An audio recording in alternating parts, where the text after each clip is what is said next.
What's going on, guys, and welcome back. And yes, with it being October 31st, a bit of a reaction today. So today I've got this scary animated horror story. I don't know what this is about, so yeah, let's jump right into it. October has always been my favourite time of the year, ever since I was a kid. Yeah, there's no way that October should be anyone's favourite time of the year. Despite getting free candy from people, it's not my type of thing to do. So yeah, I'm sorry, we're already off to a bad start here. And I would choose Halloween over Christmas any day of the week. But this particular Halloween subjected me to something that I'll always remember. Admittedly, I was curious to experience the different types of customers beyond the regular Harry Potter fans, and people would always come to try our Halloween-themed pumpkin spice lattes. You know what, let me know in the comments, would you guys actually try a pumpkin spiced latte? Despite, obviously, I don't drink coffee or any lattes. What would you guys think if you would you actually try it? Because I personally wouldn't. Because, yeah, I don't need demons in my coffee right now, so, yeah, I don't need that happening to me. That were only sold in October. I was excited about Halloween, but not about the extra workload, as my manager would always conveniently disappear and go on some kind of family trip. I expressed concern about not being able to attend the customers properly in his absence, but instead of hiring someone else to help me, he installed a bell at the door so I would always know when a customer is leaving or entering the lobby. Is that not an obvious thing? Is it? Well, let's just say they didn't have that before, but like I think every restaurant or bar just has that. I'm not too sure on my end, but I've been to places that have this like bell that goes off, so it's a little bit obvious. So yeah, so his manager isn't regular there, so he's on holiday. A great time to leave your employee alone on Halloween, making him take care of the whole bloody place. Do you not have any more employees, or is he the only one there? Like, that's what I want to know. He also recently installed a camera overlooking the lobby so I could keep an eye on things from his office if I ever needed. I still needed to be quick though, especially when getting supplies from the storage room, and the fact that I could never get a decent phone signal in there was just another reason not to be there any longer than necessary. But why would you have a little spot that you don't have signal on? Why? I'm assuming that if you're in a building and you have Wi-Fi there, surely there should not be any part of the place that doesn't have Wi-Fi. Like that's something. And for him to have to install it and not have it already, that is a little bit concerning already.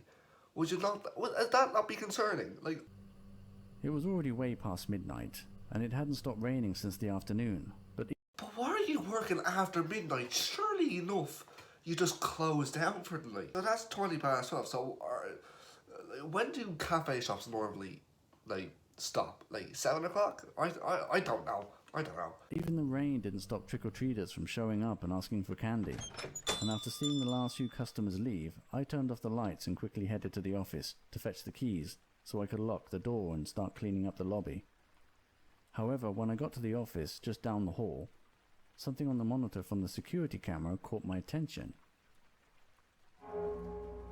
Of course. Of course. You just have either one of those little kids who like obviously they have to be in a ghost costume, but if this is actually on Halloween, don't be fucking surprised if you see people peering in through the windows. Don't be surprised. Unless it's after midnight, and yes, that is a little bit concerning. Go out there and backslap whoever the hell that is. It was someone dressed in a ghostly Halloween costume standing outside. My first and most obvious impression was that it was someone still trick-or-treating or on their way to a Halloween party and was simply taking shelter from the rain. If you're going to a Halloween party, why, on God's name, would you go there after midnight? And secondly, no one's out trick-or-treating after midnight. No one. Literally. No one ever trick-or-treats after midnight. Now, I've had people come to my house, I think, last year at like 4 o'clock asking for sweets. But bear alone, 12:30. 12:30. Nah. Something's going on here if it's 12:30 and someone's still out. The fact that it was Halloween night made it seem a lot less suspicious than usual, so I decided just to ignore it. However, in the short time it took me to grab the keys and glance back at the monitor, the stranger had moved closer to the front door. Really? Well, you're looking away for 2 seconds and grab your keys. They look, literally, that looks like base on the thing. Like, if we look here, So they're like stood where this egg is, right? Right here. They've moved all the way over here. That's not a long time. That's literally just the amount of time where it would be like you go collect your keys and then you look back at your monitor. That's not creepy at all. But the fact that they're going towards the door is a little bit more concerning. Unless the bloody ghost appears inside and the thing is, open all of a sudden. That would be very weird. Being fully aware that the door was still unlocked definitely made me feel uneasy. But why the hell would you not just lock the door after everyone left? Oh my god. Why would you not why would you not lock your door after everyone's left? Why would you keep it unlocked? You deserve to die at this age. You deserve to die if this is even what's supposed to happen here. But I didn't really have a reason to panic. But as I stepped out of the office, I heard the front door open and close. I felt overwhelmed with angst as I stared down the hallway while quietly retreating back to the office to check the monitor.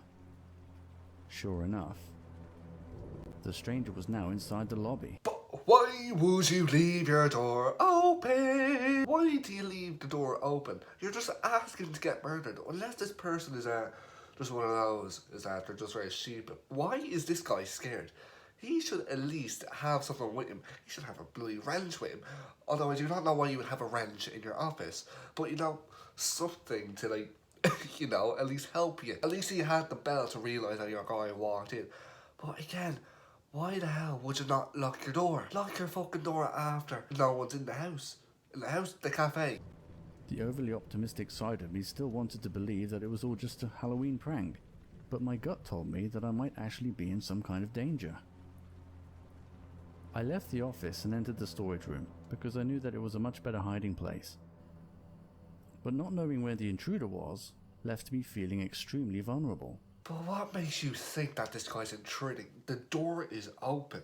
He walked in and then you're the one making it seem scary. This is on you. You're just sat in the corner. There's no other place that you could hide. There's a bloody mob. Go out and stab your man with it. Jesus.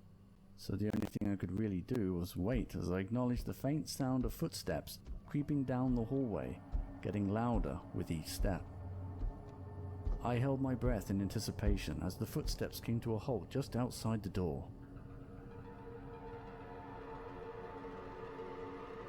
Here's Johnny. Let me know in the comments, is a ghost actually intimidating? It's a person with a fucking white cloak over their heads. That's not intimidating at all. If they had a werewolf mask, then yes, that would be more terrifying. Jesus Christ, you're actually, I don't get how you could be scared about one person walking around as a ghost.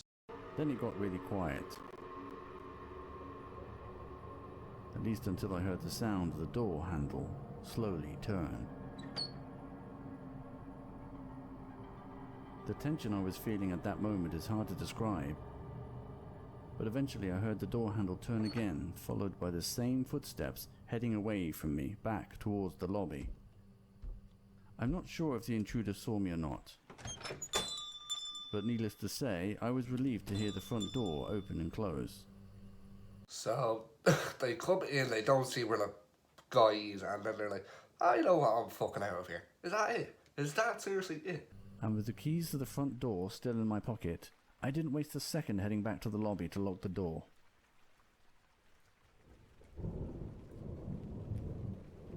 Despite what happened, I was still unsure about contacting the police, especially since it would have been impossible to identify who it was, and the cash register hadn't been tampered with. Then why would you do that? You wouldn't call the police if someone simply just walked in, walked around for a little bit, saw no one, and then that was it. Honestly, who is this person? Honestly, if this was true, then mate, you are actually a baby then. Perhaps it was just a prank and I just overreacted.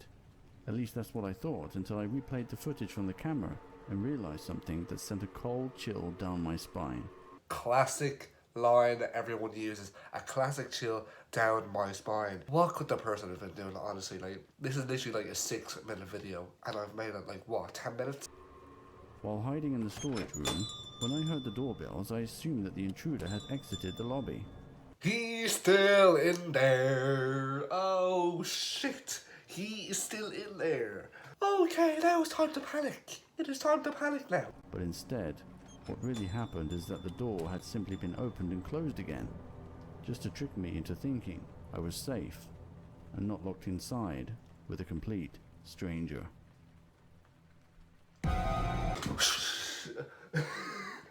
The music there, okay, the music there got me, okay, the music don't. But can I just say, how the hell can you see that a ghost has an expression? How? That's the one jump scare in like 5 minutes.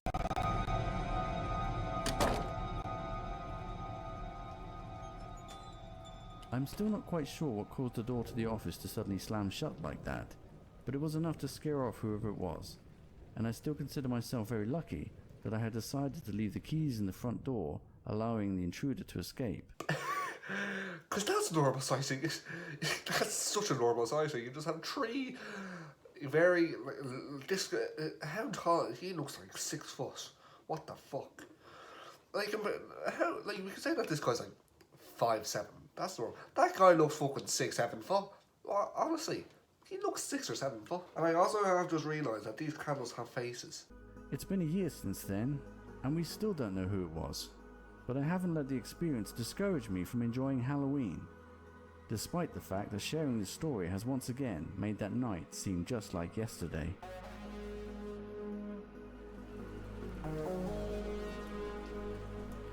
Alright, so I've just found another little horror animation, which is just a little bit shorter, but it is by the same people from Animated Horror Flicks. Let's get into this. This happened to me just over a year ago at the end of last summer. I had just bought an abandoned house in the country.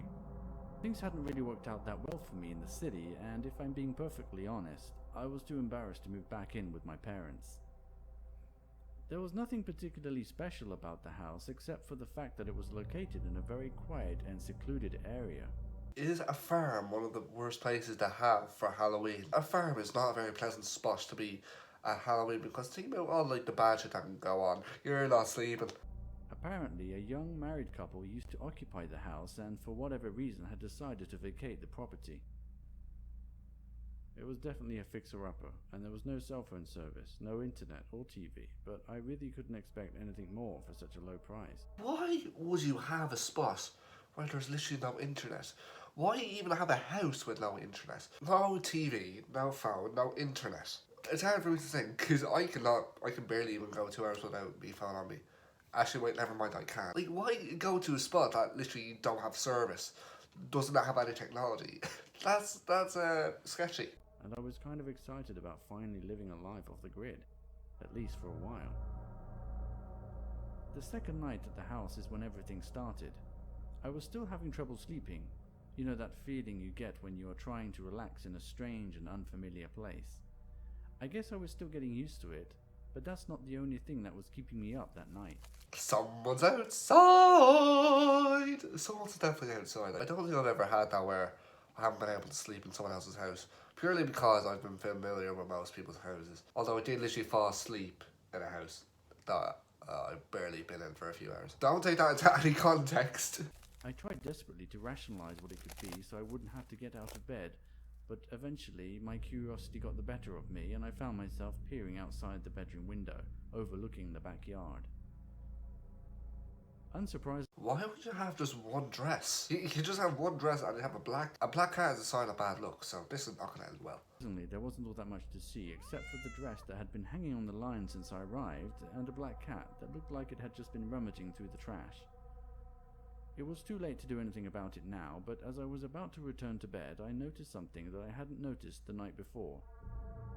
A scarecrow in the middle of the field. Okay. He says he has not noticed this since the night before, which is a bad enough sign. Like, this is a scarecrow you're on about. They freak the fuck out. I didn't think much of it at the time, but little did I know that it would symbolize the beginning of something very sinister. The following morning, while cleaning up the mess outside, I remembered the scarecrow, but couldn't see it very well from where I was standing and decided to just carry on with some more household chores. By nightfall, I had already forgotten about the scarecrow, and was more preoccupied with keeping myself warm through the night, and I remember the strong howling wind outside that made it feel even colder than the night before.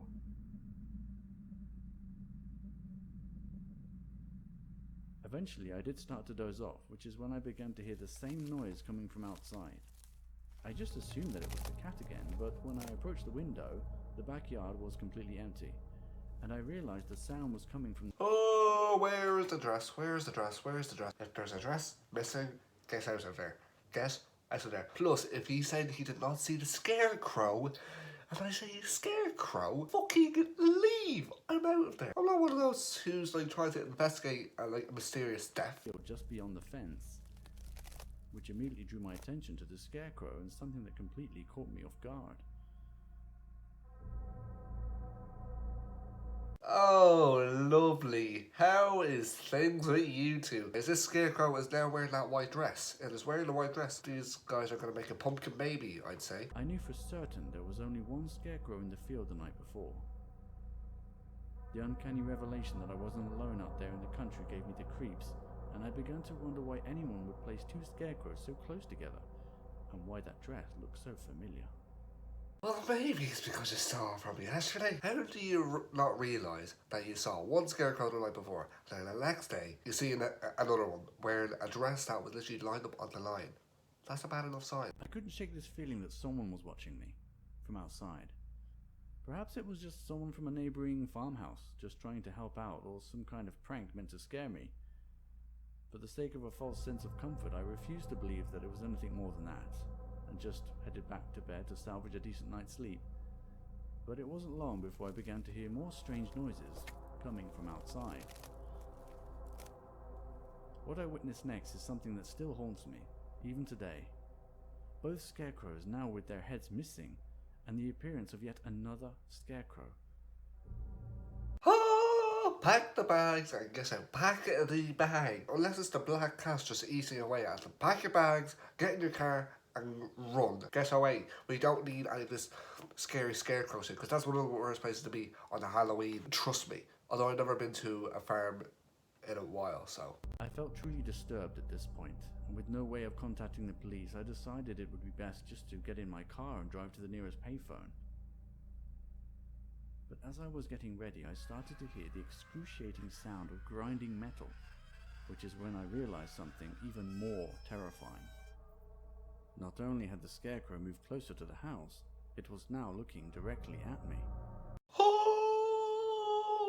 Run, fucking run. You have to realise something is pretty much off. If you saw one Scarecrow and then you seen two, it's like, okay, that's a very bad sign. If you see that their heads aren't decapitated and you see another one, obviously it's looking at you like that looks fucking terrifying.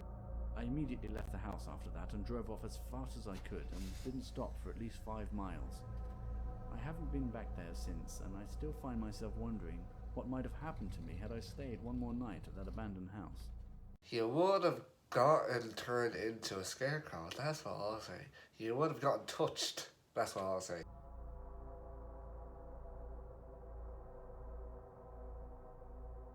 Well guys, that is the end of those two animations. If you still enjoyed this video altogether, make sure you leave a like and subscribe to the channel. And yes, I will leave a link to this channel again in the description. I'm giving them full credit over this video, as obviously I know I will probably get copyrighted. But just get a video out for you guys on the Halloween, although I will probably not get this out on Halloween.